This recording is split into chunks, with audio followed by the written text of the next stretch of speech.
Attention, quand ce podcast se balade dans ton quartier, il fait baisser le prix de l'immobilier. Et moi, où Charlie est ultra sexy dans ce chapitre. C'est des chiengs avec un G à la fin. J'adore les gros muscles. Non, moi personne ne masticote.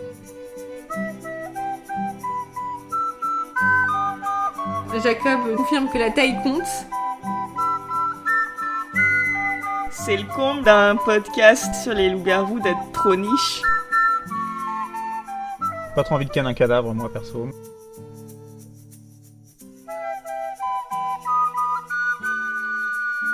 Ah, moi je l'aurais castré. Pétasse. Bonjour et bienvenue à Fourchette, le podcast qui parle de religion, de morgue et de CD. Je suis en compagnie de Fraise, Salut Paprika. coucou, et de Apple. Coucou Paprika. Bonjour, bonjour. Comment ça va? J'ai voulu faire une phrase compliquée, j'ai échoué. C'était pas une phrase si compliquée en plus. Comment est-ce que vous allez écoute, ça va. Il fait beau, donc je suis contente. Il fait beau donc j'ai trop chaud. Oui, je suis bien d'accord. Il fait au moins 24 degrés à Grenoble. C'est un cauchemar. Fait pour vivre à Forks, forcé de vivre dans le sud de la France. C'est ça. Moi je dis rien parce que je suis très contente. C'est enfin mon moment de briller. Brille, tel un petit Kellen au soleil. Du coup, Fraise, tu nous as dit que tu avais une anecdote à raconter. Oui, bah voilà, on commence à peine le premier chapitre de Paprika de la saison que je me suis dit, et j'ai une anecdote à caler. Mais là, tu vois, je t'ai donné la parole pour pas que tu me la coupes. C'était une technique. C'est vrai. Il se trouve qu'il y a pas longtemps, je me suis mis à relire les nouvelles de Sherlock Holmes. Et notamment une étude en rouge. C'est la première, chronologiquement parlant. Je sais pas si c'est la première qui a été publiée. Bon, pour ceux qui l'ont lu, vous savez qu'il y a tout un passage où il n'y a pas du tout Sherlock Holmes, ça se passe aux États-Unis. C'est des gens qui sont en train de mourir dans le désert.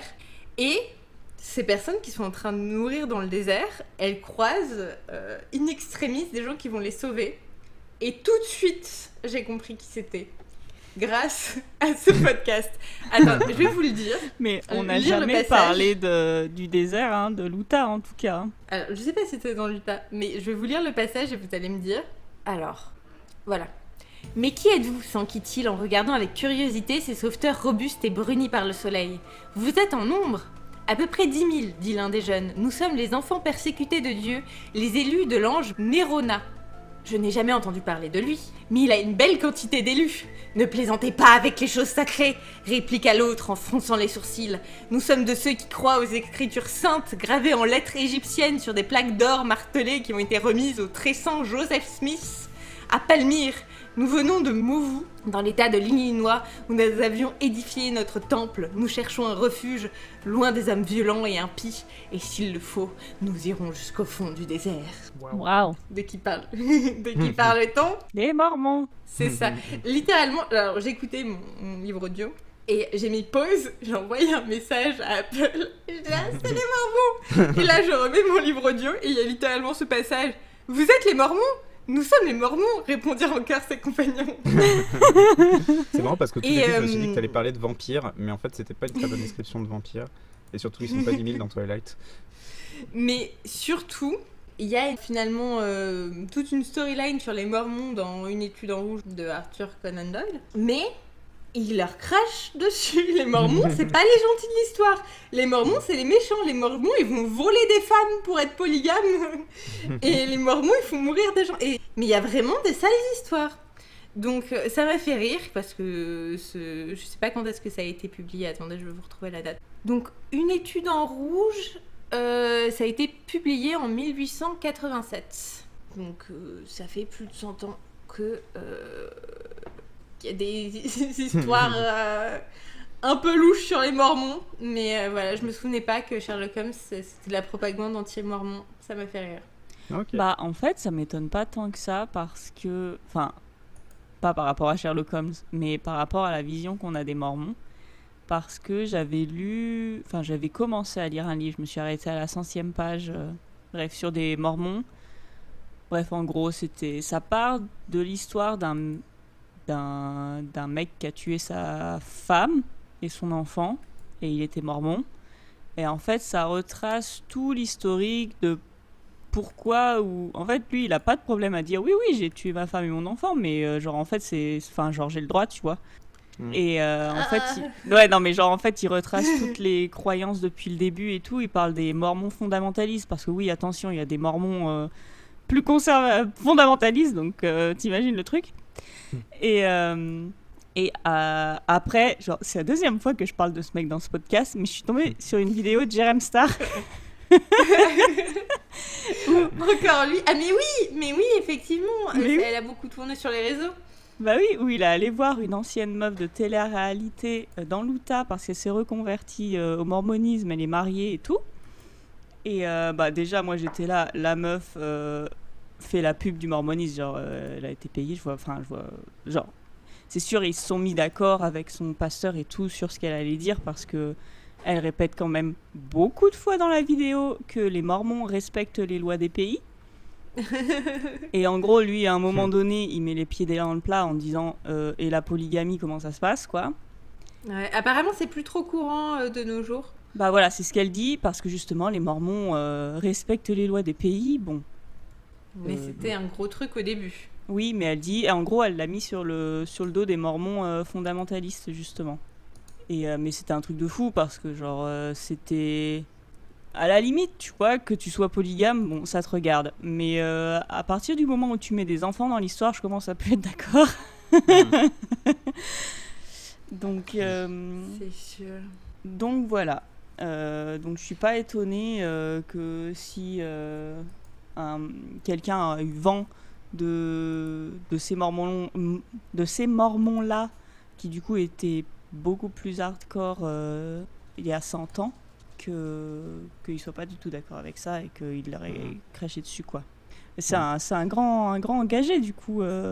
Merde, c'est qui a écrit Conan Doyle. Donc c'est Arthur Conan Doyle, et je viens de voir, effectivement, alors c'est une école en Virginie, mais certains livres de Sherlock Holmes ont bien été bannis. Au moins d'une école aux États-Unis. C'est grand les États-Unis, hein, c'est vaste. Mais parce que c'est anti-mormon. Voilà. J'ai failli dire Arthur Conan Doyle, mais je me suis dit, si c'est pas lui, je vais vraiment passer pour une conne. Donc... Oui, genre, c'est dire une énormité, genre Stephen King. Agatha Christie. J'étais pas sûr. J'aurais pu. Je pense que Sherlock et Edward, ils s'entendraient bien. Enfin, ils sont tous les deux méprisants, donc il y aurait peut-être qu'ils se mépriseraient entre eux, j'en sais rien. Mais une vibe. J'ai jamais lu de Sherlock Holmes, je pourrais pas te dire. C'est sympa en vrai, ça fait pas longtemps que j'en ai pas lu non plus. Tout est libre de droit, même les livres du haut. Bah moi, il y a ni vampire ni mormon dans mes lectures du moment, à savoir Les Misérables de Victor Hugo. Mais par contre, l'évêque de Digne, bon gars, hein. Trop sympa. Il donne tous ses sous aux pauvres, il est trop cool. Bref, on va peut-être commencer. Bella est en train de se faire recoudre, non ? Oui, alors on s'en était arrêté après son accident, c'était la merde, il y avait du sang partout, c'était dégueulasse, Jasper avait failli la bouffer, bref. Bonne ambiance d'anniversaire, c'était vraiment une super fête. Donc le chapitre commence là où le précédent s'est arrêté, surprenant. Et du coup, Ça serait pas douté. Ah, des fois tu peux avoir des ellipses, hein, mais là il n'y en a pas. Mais bref, donc ça commence avec Carlyle qui pose tout de suite son autorité de daron et qui dit oui bon alors vous Emmett et Rose vous faites sortir Jasper, et puis qui prend vraiment les choses en main. Apparemment Rosalie a l'air un peu satisfaite d'après la narration, elle fait un sourire que Bella identifie comme de la satisfaction, bref, encore montrée sous son meilleur jour la peau. Et, mais ça m'a choqué, en plus je comprends pas pourquoi elle est satisfaite Rosalie. Bah peut-être en mode je savais qu'il allait arriver une connerie, vous m'avez pas cru. Je sais pourquoi. Parce que de toute façon, elle a déjà fini le lycée, Rosalie. Et elle est en Afrique, là. Enfin, ils sont revenus, mais en gros, si les Cullen doivent quitter Forks, ça la concerne plus. De toute façon, elle a déjà quitté Forks. Oui, mais elle nous faisait un cake dans le bouquin d'avant en disant qu'elle voulait rester à Forks, qui venait d'arriver. Et je pense qu'elle voulait finir son année. Elle voulait finir son année. là, elle a fini parce que c'était quand même le mois de janvier, tu vois, elle voulait rester encore 6 mois. Et puis là, de toute façon, elle est censée être à l'université. Donc, Non, mais tu sais, c'est elle quoi repart ma de zéro. théorie? Ma théorie, c'est que elle disait c'est une idée de merde. Elle a sûrement dit aussi à Alice que faire des cristals et tout. Si ça se trouve, c'était la seule à prendre le parti de Bella en disant laissez cette pauvre meuf tranquille, elle n'a pas envie d'avoir une fête. Tout le monde disait mais non, ça va se passer très bien, de toute façon, t'es casse-couille, etc. Ta gueule. Et là, elle m'a dit bah hé, si on m'avait écouté, on n'en serait pas là. Mais bon. Ouais. Oui, clairement. Je pense que si elle était encore au lycée à ce moment-là, elle aurait pas eu de satisfaction parce que ça l'aurait mis en danger en fait. Ça aurait mis en danger le fait qu'elle puisse rester jusqu'à la fin de sa scolarité à Forks.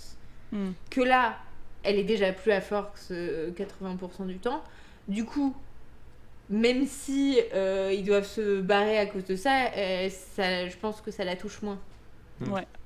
Non, mais bon. Et puis, Bella et son complexe d'infériorité, du coup, elle pense que c'est une méchante, quoi. Ouais. C'est ça. Juste une question. Là, on est le vendredi. Dans la Moi, timeline. il me semble qu'on est jeudi. Attends. Non, on est mercredi. On est en 2005. Ah, dans le livre. On est en Dans la timeline de la vie réelle, on est jeudi, oui. 2005. Alors, si je cherche 13 septembre 2005, c'était un mardi. J'aurais trouvé ça drôle que ce soit un vendredi 13. Parce que vraiment pas de chance, quoi. D'ailleurs, elle est née en 86, c'est ça? Oui. Non, 87. 87. Putain, elle a 37 ans aujourd'hui. Et oui. Bella est née un mardi également. Ah non? Non, c'est le 1er septembre. Non, elle est née un dimanche. Non, je réfléchissais au tréfonds et je sais pas quel jour je suis né. Bref. Moi, je suis née Un le lundi. samedi. Je suis... Un lundi. Pourquoi? Toi, tu le sais, toi, lui, non? Tu sais pourquoi? Oui, je sais pourquoi. Ludo. Parce que j'ai dit que j'aimais pas du tout mon anniversaire et du coup tu t'es souvenu de la date et t'as regardé. Voilà. C'est encore plus Oui. obscur que ça. C'est encore... Attends, est-ce que je déballe ça dès le 2e épisode de la saison 3?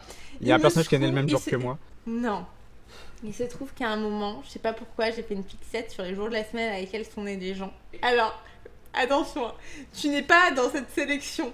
Mais j'ai rendu compte que toutes les personnes que j'ai jamais voulu pécho étaient nées un lundi. Oula.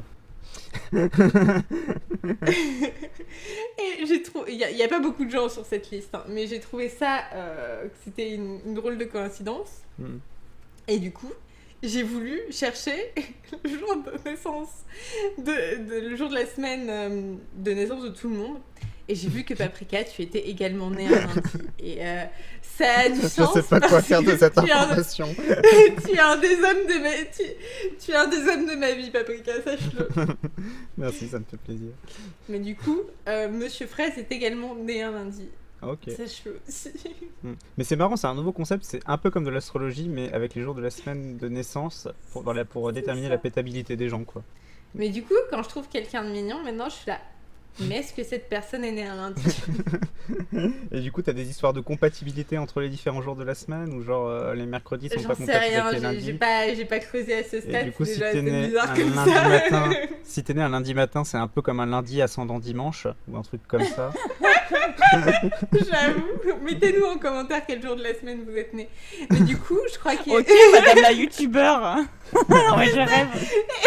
on va vous faire votre thème astral du jour de la semaine. Mais je crois que Edouard, il est né un jeudi par contre.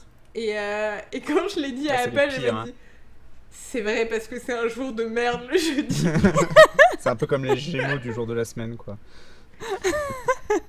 J'ai rien contre les Gémeaux. Moi, je trouve que c'est des grands incompris. Je suis bien d'accord.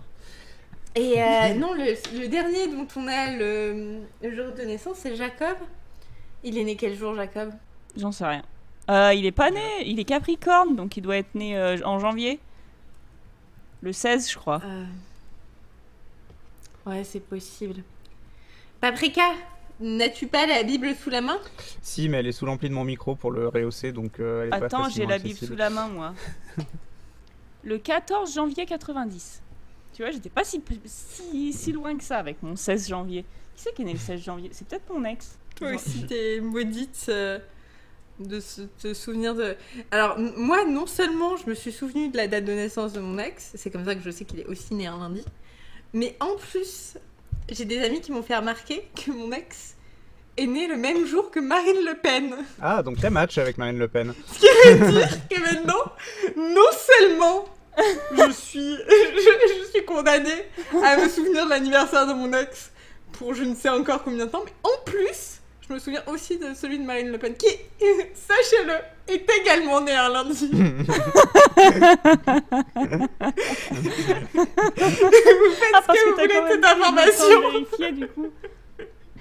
Là, je me suis dit, déjà, il a la même date, il a le même anniversaire. Hein. Il n'a pas l'âge de Marine Le Pen. Mais déjà, il a le même anniversaire que Marine Le Pen. Est-ce que, en plus de ça, il a le même jour de la semaine? Et oui, malheureusement. Et du coup, le 14 janvier 90, c'était bien ça comme date? Oui. Eh bien, c'est un dimanche également. Un dimanche, Okay. la meilleure team. Voilà. Bref, sur ces bonnes paroles, la deuxième ligne de mes notes. Bella, le bras flingué à cause du verre. Donc c'est triste. Et elle a le choix soit d'aller à l'hôpital, soit de rester chez les vampires parce que Carla il est médecin donc il peut s'occuper d'elle. Et elle veut pas que Charlie sache qu'elle s'est encore fait déglinguer par sa maladresse. Donc elle demande à Carlyle de s'occuper d'elle. Edward il est vraiment pas bien. Alors il a l'air dans le mal. Et donc elle essaie de lui dire de Comme partir. d'habitude. Ouais, mais un peu pire, quoi, genre un peu différent. Il y a un truc qui se passe là, et elle s'en rend un peu compte. Et c'est plutôt bien écrit d'ailleurs, je trouve, cette histoire de Edward qui commence à. J'ai noté qu'il était pâle comme un linge. Ouais, bah moi, tous mes linges sont rouges, donc je. Je ne comprends pas cette expression. mais ouais, du coup, il veut pas partir. Puis Carla, il réussit à lui dire mais va rassurer Jasper parce qu'il doit être trop mal et tout. Donc voilà. Ah oui, et en plus, Alice, la connasse, elle dit comme ça, tu serviras à quelque chose. Mérité, en vrai, mérité. Hein. Oui. Du coup, Carla, il commence à s'occuper de Bella. Alice, elle finit par craquer et partir aussi parce que bon, ça sent le sang.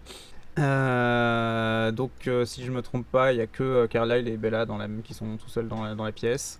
Et Carlyle, lui, il est grave détendu du coup parce qu'il a l'habitude du sang aux urgences et tout ça, et puis que surtout il est très très vieux et grosse maîtrise de lui-même parce que c'est un daron et tout ça. Bref, ils ont le temps de discuter un peu. Il y a tous les mots-clés qu'il faut, quoi. On s'échange de petits ossements de sourcils là, suggestifs. Pendant qu'elle essaye de parler. Mais je les vois pas, hein. Vous êtes sur cet écran, mes notes sont sur cet écran et mon micro est là, donc vous n'êtes pas dans mon champ de vision quand je lis mes notes. C'est vain, vous pouvez essayer. Il y a quand même une bonne alchimie entre... Je le dis parce que je suis pas sûre que tu l'as remarqué.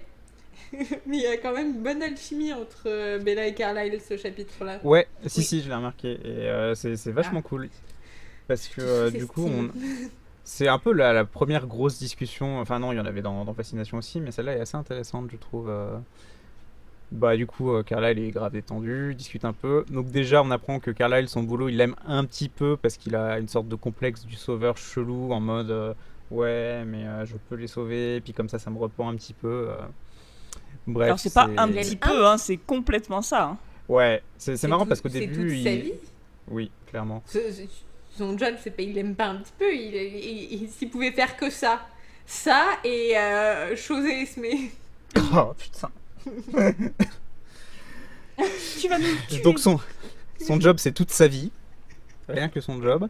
Et du coup, qu'est-ce que j'ai noté? Ah oui, si, un truc qui m'a fait un peu rire, c'est que il dit que grâce à ses capacités supérieures, des fois il peut utiliser son odorat pour diagnostiquer des maladies. Et c'est à la fois très intelligent et répugnant, je trouve.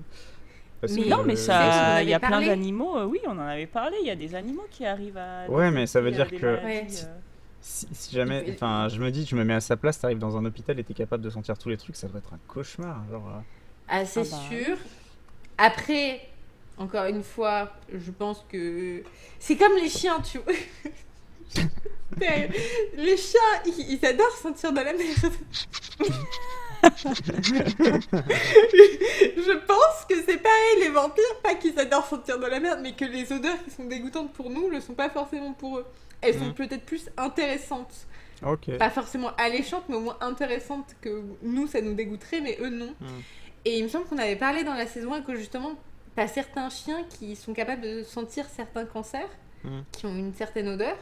Il y a beaucoup de certains dans une seule phrase. Mais et on s'était demandé si les vampires, du coup, ils pouvaient faire la même chose. On s'était dit, mais Edouard, pourquoi il est pas là à sniffer des cancers au lieu de nous faire chier? Et ben Carlyle, il le fait. Ouais. Mais j'ai quand même un peu du mal à voir comment... Enfin, genre, trigger warning, c'est dégueulasse ce que je vais dire, mais quand tu vas dans un hôpital, t'as des blessures immondes, genre des escarres et tout ça, qui peuvent sentir très mauvais. Et je vois pas trop Carlyle kiffer sa vie, genre... celui-là... Enfin, mais je pense pas que c'est des odeurs agréables. Je pense que c'est des odeurs intéressantes. Comme t'as certaines odeurs que quand tu les sens, c'est neutre, quoi. C'est pas spécialement appétissant, mais ça te donne une information sur ton environnement. Après, les chiens, ils kiffent pas toutes les odeurs non plus. Hein. Genre, typiquement, la raison pour laquelle les chiens ils passent leur tête par les fenêtres des voitures, c'est parce que ça pue l'humain dans une voiture et qu'ils supportent pas. J'ai lu ça sur Reddit, c'est forcément vrai. Ah bah sur ce sûr. Non mais je pense surtout que en fait on fait un peu trop alors attendez, je vais dire un mot difficile. On fait un peu trop d'anthropomorphisme par rapport aux vampires. En fait, on se rend pas compte à quel point ils sont plus humains en fait. Tu vois ce que je veux dire? C'est ça. Enfin bref, moi en tout cas ça m'a fait un peu grimacer parce que je trouve ça répugnant, mais bon, peut-être qu'il aime bien. Pense encore une fois, je pense pas qu'il aime. Je pense pas qu'il aime, mais c'est comme genre sentir l'odeur de la terre. C'est pas forcément une odeur alléchante, mais c'est pas une odeur qui te donne envie de la gerber non plus. Oh, moi j'aime bien, c'est pas désagréable la terre. Oui, mais t'as pas envie de la bouffer. On a déjà parlé de ça, on mange pas la terre ici. Oh non, pas encore ce sujet, s'il vous plaît. Je sais pas, Paprika, t'as bien des odeurs dans ton environnement ou que t'as pas, que tu trouves pas spécialement incroyables, mais qui ne te donnent pas la gerbe non plus. L'odeur du plastique, par exemple. Ah, j'aime bien l'odeur du plastique.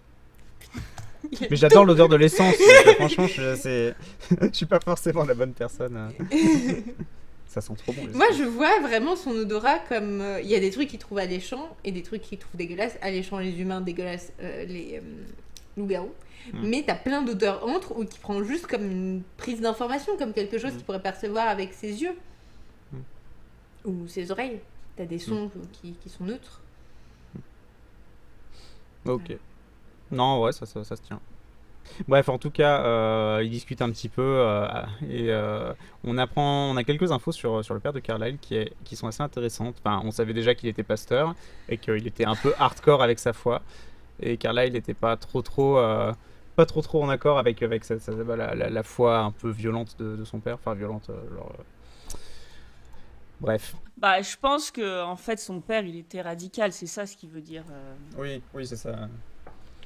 Mais du coup, malgré un père radical comme ça, Carlyle croit encore en Dieu. Enfin, mais bon, bref, il est né à une certaine époque, donc forcément difficile que ce soit pas le cas.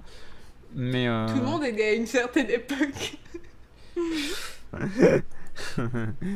Il est né il y a très longtemps. Du coup, ouais, on apprend que Bella, elle croit pas trop en grand chose. Alors, je sais plus quelle est la phrase qui m'a fait noter ça dans mes notes. Je l'ai perdu. Ça m'avait. Elle dit pas à un moment donné qu'elle croit que en Edouard. Si, oh putain. Comme genre religion toxique. Je peux lire le passage si tu veux, je l'ai sous les yeux. Vas-y. Ma propre vie était passablement dépourvue de croyances. Et après, elle dit Charlie se considérait comme luthérien parce qu'il suivait l'exemple de ses parents.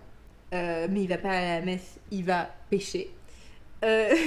Quant à Renée, elle testait de temps à autre telle ou telle obédience, à l'instar de ses brèves passions pour le tennis, la poterie. En gros, Renée, elle touche à tout. Mais pas très fidèle à une croyance. Bah, moi, j'ai surtout l'impression qu'elle s'en fout. Hein. Bah, non, moi je vois pas. Ce que j'ai compris, c'est que. Bah, elle est peut-être qu'elle est croyante dans le sens où elle croit en Dieu, mais c'est pas une pratiquante qui va se dire, ok. tous les dimanches, je vais à la messe et tout, tu vois. Elle préfère faire ses hobbies et peut-être qu'elle croit en Dieu, voilà, en arrière-pensée, quoi. Alors, moi, je n'interprète pas ça de cette façon-là, mais parce que ça me fait penser à ma mère. Ma mère, elle a ce truc-là. Il y a des moments, là, il y a quelques temps, j'ai appris qu'elle allait à la messe de je ne sais quoi. Et c'est un truc, ça va lui prendre pendant quelques mois, puis elle va passer à autre chose. À un moment, elle était à fond dans un truc où elle allait chercher de l'eau dans une source qui était censée rendre la vue. Elle y croyait trop et j'étais à... Mais elle a jamais perdu la vue, ta mère? Elle a jamais perdu la vue. Du coup, ça améliore ta vue si elle est déjà bien et que tu vois. Pourquoi t'as besoin de l'eau qui rend la vue? Elle en prenait plein de bidons et tout. Et elle est genre à fond dans une croyance pendant quelques mois. À un moment, c'est les chamans, à un moment, c'est autre chose. Et puis après, hop, ça lui est passé, ou il y a un truc qui lui a pas plu finalement, et hop, elle va faire autre chose. Mais il y a une certaine croyance et même pratique qui s'installe, mais juste sur du court terme. Et quand j'ai lu ce passage, je me suis dit que c'était peut-être ce qui arrivait à Renée aussi. Je pense que Renée, elle est trop perso pour croire, comment dire, pas pour croire en Dieu, mais pour vraiment aller dans une communauté où on va parler d'autre chose que son petit plaisir perso, tu vois. Oh, moi ça me choquerait pas, mais je la vois bien, et d'ailleurs c'est dit qu'elle est dans des trucs de yoga après, je la vois bien partir dans des trucs un peu développement personnel, spirituel. Oui, mais du coup ça tourne autour de soi-même, ça tourne pas autour de Dieu. C'est ça, mais ça reste quand même de la spiritualité. Oui, mais là on parle de Dieu, c'est... Bah, il y a plusieurs façons d'avoir des croyances en Dieu dans la spiritualité, c'est quand même... Il y a souvent parfois des dieux. Ça change au cours d'une vie. Typiquement, mon grand-père, il a cru en beaucoup de choses. À la fin de sa vie, il avait vraiment amalgamé plein d'aspects différents, de plein de trucs différents. Il s'y retrouvait vachement, en fait. J'aimais bien cette approche de je prends ce que chaque truc peut m'apporter qui m'intéresse, et puis je fais mon truc autour de ça. Après, Renée, ça s'appelle recouper les informations. Renée, elle tente un truc, puis elle se lasse, elle passe à autre chose, et je sais pas s'il y a... T'as des gens qui ont une sorte de spiritualité, mais qui n'est pas rattachée à un truc précis. Voilà. Après, je ne vais pas non plus m'étendre sur le sujet, parce que je ne suis absolument pas spécialiste là-dedans, surtout que moi-même, je ne crois pas en Dieu. Moi non plus. Mais du coup, mon pépé, il avait plein de trucs comme ça, et un jour, il m'a offert un bouquin sur les massages des pieds pour guérir les maladies. C'était ça. La réflexologie plantaire. Ouais. Mais c'est pas des c'est des massages, mais apparemment ça aide, quoi. Je crois qu'il n'y a pas vraiment d'études scientifiques qui prouvent que ça a des vrais effets. Non, d'accord, mais ce que je veux dire, c'est un peu comme j'en sais rien. Tu vois ce que je veux dire, si tu vas mieux avec un massage des pieds, tant mieux, tu vois.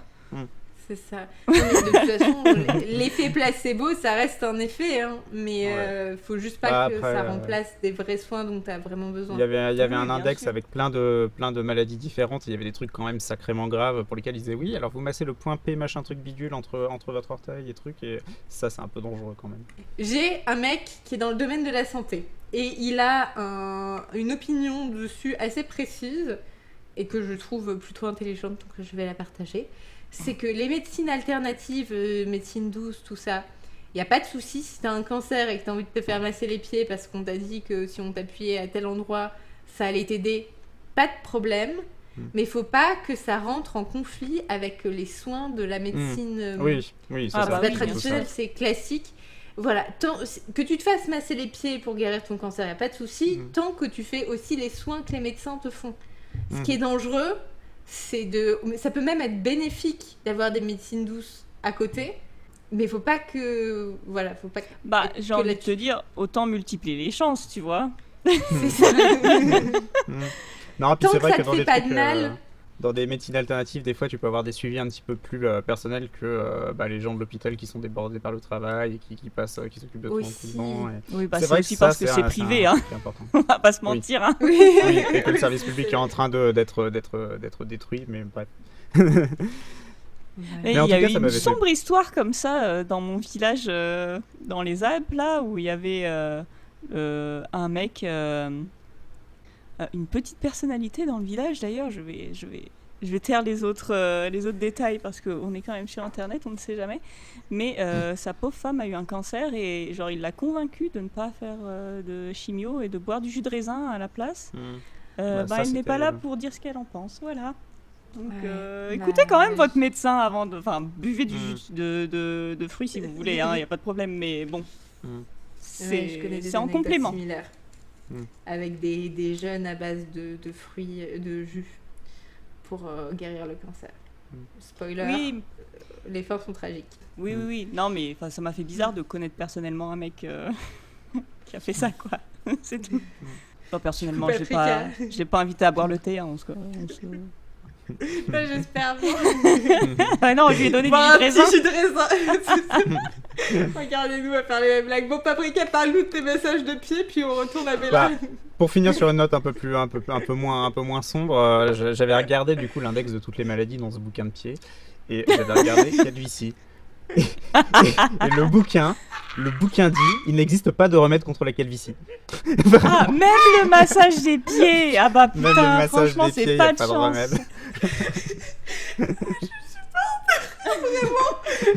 Guérir votre cancer, peut-être, mais putain, on va à vos cheveux. Tout est perdu. C'est terrible, Mon frère, surtout. pour vous. Enfin bref. Ça m'avait fait beaucoup rire. On est quand même passé de Dieu à massage des pieds pour guérir de la calvitie. Ça, c'est ça que j'aurais dû mettre dans mon intro. Le podcast qui parle de Dieu, de morgue, machin, et de calvitie. Mais bref. Pour revenir au sujet du podcast. Carlyle dit que Edward... Attends, j'en étais bien là. Hein. Ouais... Il croit en Dieu, Bella bof, et du coup Carlyle pense... Oui, j'en étais là. Carlyle dit à Bella que Edward ne croit pas au-delà... Enfin, il croit pas que les vampires peuvent aller au paradis ou en enfer. Il pense que c'est genre une sorte de néant, de ce que j'ai compris. Et que du coup, ils ont perdu leur âme et que c'est ça qui explique cela. Et du coup, il dit que c'est pour ça que Edward veut surtout pas transformer Bella. Donc, il y a un truc, une phrase qui m'a fait rire, je sais plus, mais par rapport à ce que Edward pense de pouvoir de l'au-delà l'amour, pour les moi, j'ai vampires, envie il de dit dire. comment admettre qu'un tel être, tel Edward ne mérite pas plus. Bah, en même temps, c'est un con, donc bref. Enfin, je trouve ça rigolo. Mais oui. Ouais. Vous croyez aux âmes, L'amour en vous ? aveugle. Non. Je sais pas, en fait, ça dépend lequel est le contexte.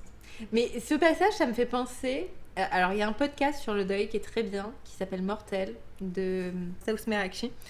C'est un très très bon podcast qui parle du deuil et de la mort. Je le recommande fortement pour toutes les personnes, notamment qui traversent un deuil. Moi, ça m'a pas mal aidé dans certaines périodes de ma vie. C'est mieux que Bienvenue à Fourchette, hein, parce que là, personne n'est à l'abri. Hein. C'est vrai. Alors, écoutez les deux, c'est deux salles, deux ambiances. Mais il y a un épisode où il y a une mention à Twilight dans le podcast Mortel. Je pose ça là. Et elle parle du fait que elle aimerait qu'après la mort, ce soit le néant pour avoir enfin la paix. Et le fait d'avoir une vie après la mort, ça l'a, je sais pas si terrifié, c'est le mot, surtout que j'ai écouté le podcast il y a assez longtemps maintenant, mais c'est une idée qui la dérange parce qu'elle a... Merde quoi. J'ai un peu envie de justement être dans le néant et qu'il se passe plus rien et que ce soit enfin le repos. Elle a pensé à consulter un psy, cette meuf? Bah après, moi ça me fait Parce que... Je sais pas, se dire que j'ai hâte d'être morte pour pouvoir enfin me reposer, c'est bon, c'est symptomatique de quelque chose, quoi. Bah, il y a une différence entre avoir hâte d'être morte pour avoir envie de se reposer et se dire, bah, quand j'aurai vécu toute ma vie, j'ai peut-être pas envie de vivre pour l'éternité après. Bah, l'éternité, c'est très très vite relou, quoi. Bah, à l'échelle de l'éternité, c'est instantanément relou. Voilà, c'est ça. Il y a le concept de vouloir mourir et qu'il se passe plus rien, ou justement se dire, bon, je vais faire ma petite vie sur Terre et j'ai pas spécialement envie qu'il y ait un au-delà où ça continue après parce que, bah voilà, j'aurais fait le tour et au bout d'un moment, ça peut être relou. Bah après, je pense pas que ce soit incompatible avec le néant, hein. De quoi ? Tu vois, parce que en fait, ce que je veux dire, si t'es une personne bien, t'es censé aller au paradis. Donc, imaginons, on va pas la calomnier, cette personne, elle va au paradis après la mort. Et ben, elle va avoir exactement ce qu'elle veut. Donc, Bah, en ça fait, dépend de juste ta une définition sérénité, du paradis. tu vois. Oui, mais ce que je veux dire, le paradis, c'est censé être quelque chose où t'es hyper bien, donc elle a pas à avoir peur, tu vois. Enfin, ce que je veux dire, si elle y croit. Juste, il y a des gens qui préfèrent l'idée qu'après la mort, il y a juste rien. On cesse d'exister. Oui, bien sûr, je peux l'entendre. Mais du coup, Edouard, il est là, non, pire chose du monde. Alors qu'en plus, lui, il vit déjà l'éternité. Justement, il y a plein de vampires, genre, c'est Marcus, je crois, dans les Volturi. Je suis sûre, lui aussi, il rêve du néant. Après avoir vécu plus de 3000 ans, là, juste cesser d'exister, ça ne doit pas trop le déranger comme concept. Enfin bref, cette histoire de Sur néant... ces débats hautement philosophiques et spirituels. Ouais, non mais c'est intéressant. Mais du coup, Edouard, lui, ça le torture un peu cette idée de néant. Et du coup, Carlyle, il commence à faire comprendre à Bella, en la mettant à la place d'Edouard, pourquoi est-ce qu'il a pas envie de la transformer. Même si, bon, elle est pas... Enfin, elle se dit que c'est son choix, et c'est vrai. D'ailleurs, ça lui a encore refusé, hein, parce qu'elle dit c'est mon choix, objectai-je. Et Carlyle qui lui... De toute façon, c'est uniquement pour ça qu'on lui dit non. Hein. C'est juste parce qu'on n'a pas envie de l'écouter. Hein. Ah non, mais c'est ça. Carlyle lui répond le sien également, répliqua-t-il, en levant la main pour arrêter mes protestations. C'est lui qui endossera ou non cette responsabilité. Donc, encore une fois, elle subit ce que les autres veulent bien choisir pour elle, et c'est chiant. Et Carlyle... Apple. Oui. Est-ce que tu es en train de faire ton pulse à côté? Oui, complètement. C'est quoi le problème? J'étais là, mais elle range des trucs, elle nous regarde pas et tout, et elle est là concentrée sur autre chose. Ah, ces jeunes et leur puzzle. Et je participe. Non, mais je participe et tout. Je vois pas le problème. Ça dérange quelqu'un? Non. Toujours le nez dans leur morceau de Elle carton, peut me là. faire des petits jeux de regard, c'est pour ça. C'est ça, bah oui. Ouais, si je peux pas te faire des petits signes de sourcils. Par contre, on a complètement passé toute la partie où Bella, elle est là. Mais Carlyle, pourquoi n'avez-vous pas bu du sang humain? C'est tellement plus simple. Et j'ai trouvé cette partie un peu bizarre. Ah oui, j'ai complètement passé. Où genre... limite, Bella, elle est là... on dirait presque que c'est une mauvaise chose que Carlyle, il est préféré sauver des vies. Genre... et il lui dit oui, c'est parce que je crois en Dieu. Mais en fait, on peut juste être une bonne personne parce qu'on a envie d'être une bonne personne. Oui, non, mais c'est ça. Genre, Carlyle, c'est... Bah, de toute façon, ça va avec le personnage. Il fait pas ça parce qu'il se dit... bon, ben, j'essaye de faire le bien autour de moi. Genre, lui, il est là, non, mais si ça se trouve, si un jour je meurs, bah, ça va peut-être compter, du coup. Mais du coup, je me dis... Est-ce que ça annulerait pas toutes ces bonnes actions de le faire pour un intérêt personnel, tu vois? Oui, clairement. Mais à la limite, ça me choque pas de Carlyle. Moi, ce qui me choque, c'est Bella. Mais même Bella, elle décrit... Alors, rappelons-le, hein, le travail de médecin d'un vampire qui ne ressent pas de fatigue, qui adore son métier, adore ce qu'il fait. Comment est-ce qu'elle décrit le travail de Carlyle? Trimé comme un esclave. À quel moment Carlyle il trime comme un esclave? Il a le métier de ses rêves. Bah, depuis qu'il est devenu médecin. non, mais il a le métier de ses rêves. Il est plus efficace que n'importe quel médecin. Il n'est littéralement jamais fatigué. Tout le temps libre qu'il a, vu qu'il dort pas, il en a beaucoup plus que tout le reste. Il a plein de thunes. Enfin, à quel moment il trime comme un esclave? En vrai, je me reconnaissais quand même bien dans sa situation. Enfin, je me disais, moi j'ai un métier qui me plaît beaucoup, je suis très efficace à ce métier, mais dès que t'as dit qu'il était jamais fatigué, j'étais plus du tout... Paprika, toi tu trimes comme un esclave. Mais je dors pas non plus, hein. J'ai des gros problèmes de sommeil, donc donc en un sens j'ai beaucoup de temps libre aussi. non, ça, c'est absolument pas comparable à un seul instant, parce que toi tu trimes vraiment, et toi tu as une capacité à ressentir la fatigue, contrairement à Monsieur Cullen. J'ai une capacité à ignorer ça aussi. Non, mais je pense que c'est juste que Bella, elle le compare à ce que ressentirait un humain s'il travaillait comme lui. Donc, encore une fois, de l'anthropomorphisme. Exactement. Mais Bella, je pense que si Edouard buvait du sang humain, ça l'aurait pas dérangé. Et surtout, elle, ça l'aurait pas dérangé de boire du sang humain non plus. Mais non, mais elle, si c'est Edouard qui le fait, mais elle vote pour l'esclavagisme. Clairement, parce que vraiment, tu vois, on dirait que c'est... Elle est là, mais... J'ai l'impression que vous vous sentez obligé de trimer comme un esclave. Mais pourquoi n'avez-vous pas cédé aux besoins de sang? Et j'étais là, mais c'est évident, il veut pas tuer des gens. Enfin, l'empathie, Bella. Le fait de vouloir être une bonne personne. Non, mais tu sais quoi? Moi, je lisais ce passage et j'étais là... j'avais l'impression d'être devant la vidéo de Jérém Star avec Aneya qui disait « Non, mais nous, les Mormons, nous sommes très ouverts d'esprit et tu sais, Dieu t'aime, donc tout le monde est accepté, machin et tout. » Enfin, franchement, moi, je vois un sous-texte, clairement, parce que, en fait, pourquoi vous n'avez jamais Ken si vous n'aviez très très envie de faire la chose? Et lui, il disait « Non, je sauve mon âme, machin et tout. » Enfin, bref. Pour moi, on est en temple. Vraiment, Là. elle est là. La signification de cette année de lutte et de déni m'échapper. Vraiment, ça t'échappe, Bella, que quelqu'un ne veuille pas tuer des humains. ça me rend un peu... Et du coup, oui, Bella est pas... On sort de Midnight Sun où Edward il est là, oh, Bella, Mère Teresa, prête à sauver tout le monde. Mère Teresa qui était une mauvaise personne pour nous. Et en fait, non. Je pense qu'elle s'en branle. Pour elle, t'es un vampire, un but des humains, pourquoi lutter? Pourquoi lutter? Bon, en tout cas, elle s'en branle, mais Carlyle, il s'en branle pas. Lui, c'est un bon gars. J'adore ce personnage. Il parle un peu des parents biologiques. Quoi? Je dis... T'as dit Carlyle, il s'en branle pas. Je me suis dit Carlyle, je suis sûre qu'il s'est jamais branlé. Voilà. Bref, Carlyle, lui, il s'intéresse aux gens. Bon, là, je reformule.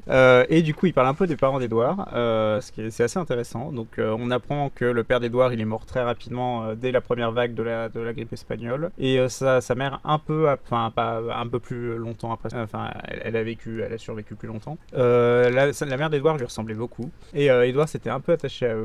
Et du coup, quand la mère était en train de canner, Carlyle était là et elle lui a dit sauvez mon fils.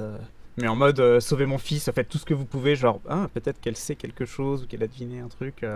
Et du coup, c'est ça qui a décidé Carlyle à transformer Edward parce qu'à la base, il était pas hyper chaud. Non, moi, ce que du j'ai coup, compris, Carlyle.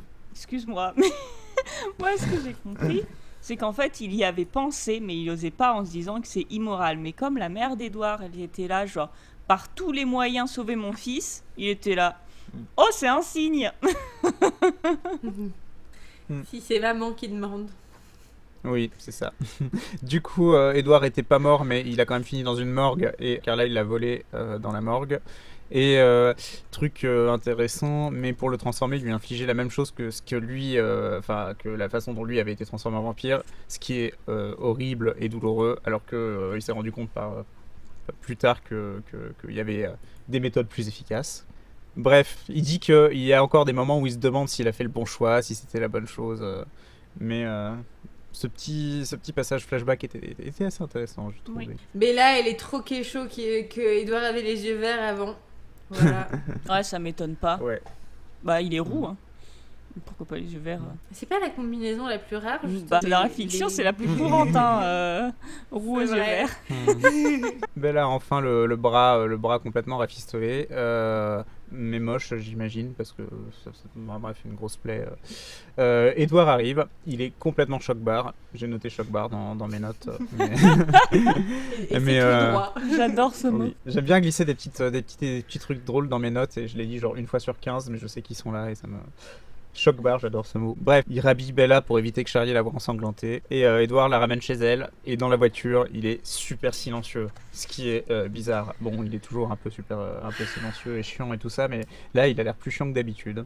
Donc Bella, elle demande pardon alors que c'est vraiment pas sa faute. Edward, il part encore dans un monologue où il dit qu'il se dégoûte, que c'est de sa faute, que la mort, machin, tout ça. Bref... Il a l'audace de lui sortir qu'elle ferait mieux de sortir avec Mike. Et Bella est outrée. Moi aussi j'étais outrée. Mourir. Ça va pas ou quoi alors vous voulez qu'on couche ensemble aussi? Mais tout le monde a été outré. Bella, elle est en mode autoflagellation 3000. Par contre, là, elle m'a saoulée, mais c'est encore pire dans le prochain chapitre. Non, mais puis surtout... Non, moi, ce qui m'a vraiment saoulée, c'est Bella qui dit à Edward c'est pas ta faute. Si, c'est complètement de sa faute. Et puis c'est certainement pas la faute de Bella qui, à la base, ne voulait pas venir, je le rappelle. Oui. Du coup, on a un échange hyper sain dans une relation hyper saine, à savoir Edward qui lui dit ouais, t'as qu'à sortir avec Mike. Elle lui dit plutôt mourir, toi seul compte. Inutile d'être aussi théâtral, inutile d'être aussi bête. Bref. Franchement, moi j'ai trouvé que c'était une bonne réplique. Très bonne répartie, mais putain, l'ambiance quoi. Et du coup, la situation se retourne un petit peu parce que il a des postes chez elle, il a envie de rentrer parce que clairement il est dans le mal. Et c'est elle qui le force à rester en lui faisant du chantage à la Nive en mode ouais, mais c'est mon Nive, tu peux rester, machin. Elle a raison. Alors attends, qu'est-ce que j'ai surligné? Je mets ici sur la pointe des pieds pour que le baiser dure plus longtemps. Il m'adressa sa moue la plus craquante et disparut dans le noir. Ouais, j'avais dû trouver ça toxique et j'ai juste copié le moment, bref. Elle rentre, Charlie il s'en bat il s'en fiche un petit peu, il remarque son bras mais ça le surprend pas tant que ça. Enfin, moi j'aurais attendu une réaction un peu plus, mais bref. Déception. Ensuite elle monte dans sa chambre, Edward l'attend sur son lit et encore une fois il est pas très très joyeux. Et du coup il ouvre ses cadeaux à sa place pour pas qu'elle se recoupe parce qu'elle est vraiment très très conne apparemment. Donc on peut voir quels étaient ses cadeaux. Celui de Carla et Esme, c'était un voyage à Jacksonville pour Edward et elle. MDR du coup, parce que... enfin, je sais pas si vous avez lu le livre, mais... enfin, c'est pas si drôle que ça. Et le cadeau d'Edouard, un peu mimi quand même, c'est un CD où il s'est enregistré en train de jouer la chanson qu'il a composée pour Bella. Donc, oui. C'est très mignon. En vrai, c'est un cadeau qui m'aurait plu si on me l'avait offert. Et que la chanson était bien, et que j'aimais bien le gars. Mais ça fait beaucoup de si. Du coup, Bella, elle a un petit peu mal au bras.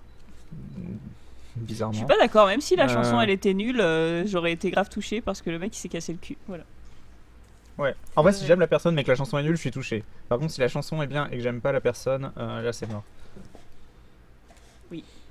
Parce que j'imagine en plus que c'est genre les CD des années 2000 gravés sur un CD vierge avec marqué au feutre chanson.wav ou un truc comme ça. Mais non, mais il a fait il lui a fait la ch'tifloute. Vous pensez qu'il s'est pris en photo torse nu sur son piano pour la pochette, un truc comme ça? Incroyable. Peut-être pour ça qu'elle a beaucoup aimé le cadeau. Enfin bref, elle a mal au bras. Edouard va lui chercher du Doliprane parce que c'est une bonne idée quand on a mal de prendre du Doliprane. Qu'est-ce que j'ai noté? Cette fois, c'est du Doliprane et pas de l'aspirine? Je sais pas. Bah vu qu'elle a saigné, ce serait plus logique que ce soit du Doliprane plutôt que de l'aspirine. Mais tu connais Luc. Il nous a mis de l'aspirine dans le premier je tome. crois que c'est pas mentionné, c'est moi qui ai marqué Doliprane, mais... Ça m'étonnerait qu'ils écrivent Doliprane dans le livre. Oui, en plus c'est une marque. Peut-être paracétamol à la limite, mais... Non, il me semble que c'était juste des pilules pour pas avoir mal, je sais plus. Mais ils disent bien Tylenol dans la version originale. Ils citent des marques entre Coca, tout ça. Ok. Chevrolet, Volvo. J'arrive plus à retrouver le passage. Mais bien. C'est quoi cette préparation de chapitre? Bon bah je vais chercher le passage puisque c'est comme ça. Je vais te chercher un calmant, annonça-t-il. Un calmant. Oui, donc c'est pas un Doliprane, c'est du Prozac. Genre le mec il était là, prends ton Xanax, arrête de casser les couilles. C'est ça. Ton petit My bad. anxiolytique là. My bad. Tu vas bien dormir. Bon, du coup, Edouard est parti chercher un Xanax et il y a ce truc, Bella est un peu toute chose et cette réflexion ultra ornie. Après tout, ce n'était pas comme si nous nous adonnions à des pratiques répréhensibles, vu les règles que m'imposait Edouard. Point de suspension. Oui, j'ai noté ça aussi. C'était les 3 points les plus ornis que j'ai jamais lus, mais bref. Elle est en feu la petite, hein. Bon, c'est l'âge, hein, j'imagine. Qui peut lui reprocher? Non, c'est clair. Pas trop envie de canner un cadavre, moi, perso, mais... Non, mais j'entends. il a des pouvoirs magiques, Alors, le cadavre. C'est un gros caillou. C'est plus un fossile. J'ai pas envie de niquer des fossiles non plus, mais il a des mais pouvoirs quitte à magiques. choisir, si, écoute, on te force à niquer soit un cadavre, soit un fossile. Plutôt le fossile, en vrai. Tu choisis le fossile quand même. Oui. Voilà. En vrai, la piste de lecture du Xanax, elle fonctionne bien, hein, parce que ça explique pourquoi Bella elle se détend aussi rapidement. Alors, généralement, ça te rend pas orni ce genre de médicament. Non, je parlais pas de ça, je parlais de la suite. Parce que du coup, il se couche. Ah, ok. Et c'était une transition un peu subtile. J'essaie de faire des jolies transitions entre mes notes, mais Non, ça mais se tu voit. t'en sors bien, tu t'en sors bien. Merci. Donc du coup, transition très subtile. Bella a pris un Xanax et maintenant ils sont au lit, elle est détendue et tout. Mais du coup, ils dorment l'un à côté de l'autre et lui, il est encore dans un bad trip existentiel où il s'auto-tourmente. Bref, Bella qui lui demande « À quoi penses-tu ?» chuchotais-je. Et la phrase Et dit au bien et au mal, répondit-il après une brève hésitation. Enfin bon, elle essaye de lui changer les idées en lui disant qu'elle veut qu'il l'embrasse. Et ah oui, c'était horrible ça aussi. Déjà le fait qu'elle l'embrasse parce que c'est crade, mais il le fait de façon plus passionnée que d'habitude. En mode un petit peu, oui, c'est le dernier baiser, enfin c'est pas dit, mais vraiment. Et elle se rend compte que la dernière fois qu'il l'a embrassé comme ça, c'était juste avant qu'il la laisse partir quand il partait chasser le moche. Donc en mode, ouais, tu vas peut-être mourir, machin, c'est chaud. Ouais, c'est un peu un bisou d'adieu, quoi. Ouais, c'est ça, c'est un peu glauque. je trouve ça assez terrible. Ça me dégoûte. Et ensuite, il la repousse comme une merde et puis dodo. Voilà. J'aimerais revenir sur une toute petite phrase. Bella qui demande à Edouard « Qu'est-ce qui t'attire le plus, mon sang ou mon corps ?» Et lui, il répond « C'est du pareil au même. » Je suis d'accord, je l'ai surligné aussi. Même la façon dont c'est lu dans le livre audio est suggestive. Ah ouais? Ouais, ça m'a marqué. J'avais rien compris du tout quand j'avais lu les bouquins étant ado, hein. Ni même quand j'ai recommencé à le lire. Mais moi, j'ai pas ce souvenir-là de... Ils étaient ultra horny. Genre, c'est maintenant que je me rends compte, tu vois, que de la double lecture. Mais... Bah moi, je me rends compte parce que vous êtes là, mais... Ravi de faire ton éducation sexuelle, Paprika. On est là pour ça. Merci beaucoup. De la pure culture G, ça sert toujours. Les momètres.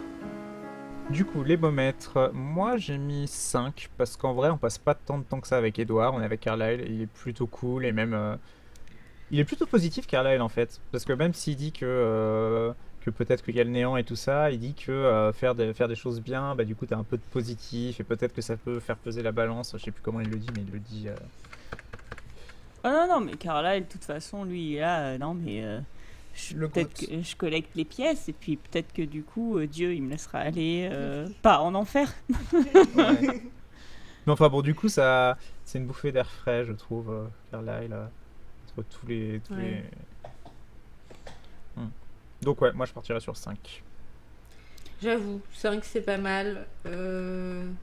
Surtout qu'il faut en garder pour le suivant. Ouais. Bah moi j'ai décidé de mettre 4 parce que je pense que par rapport au bouquin il est quand même dans la moyenne basse quoi. Ouais. Alors et du coup ça va encore pas être un nombre rond. 4,67. J'ai quand même un truc que je viens de voir dans mes notes. Oui, j'ai dit, tu peux nous donner la moyenne. Je t'ai coupé comme jamais. 14,7. Enfin 14,67. Dis-toi que je t'écoutais pas, j'écoutais la moyenne, voilà. Merci. C'était quoi la moyenne du coup? 14,7. Enfin 14,67. 14,6 avec une infinité. Mais c'est pas possible que c'est pas 4,7. 4. Bah oui, non mais c'est parce que Tu l'as tout perturbé. J'étais là à 14. Alors, c'est un détail. Vous allez dire, mais Fraise, pourquoi tu fais chier avec ça? Parce que j'ai envie de faire chier sur des détails, c'est ma passion. Il y a un passage, c'est page 53, où Bella est sur le point de partir, et là, qu'est-ce qu'est en train de faire Esme? Esme lavait le plancher à l'endroit où j'étais tombée, à grand renfort d'eau de javel pure, à en juger par l'odeur. Alors Esme... Meilleur moyen de flinguer un plancher. Esme qui dans le tome 1 est là. Oh là là, Edouard, quitte tes chaussures, elles sont toutes mouillées, tu vas défoncer le parquet. Par contre, foutre de l'eau de javel pure sur ton parquet, là, y a pas de souci. Ouais, ça flingue la vitrification, on est d'accord. Voilà, c'est juste que ça m'a saoulée. Peut-être que dans l'urgence, elle l'a confondu avec un autre produit. Non, Mon pire. non. C'est juste... Ou peut-être c'est un parquet spécial qui tolère que l'eau de javel. Pas du tout pour. C'est ça. Par contre, le cul il est là. Oh non. Il faut surtout pas la diluer, l'eau de javel. Il faut que ce soit le plus pur possible. Limite, tu frottes la pastille dessus. Pas de dilution.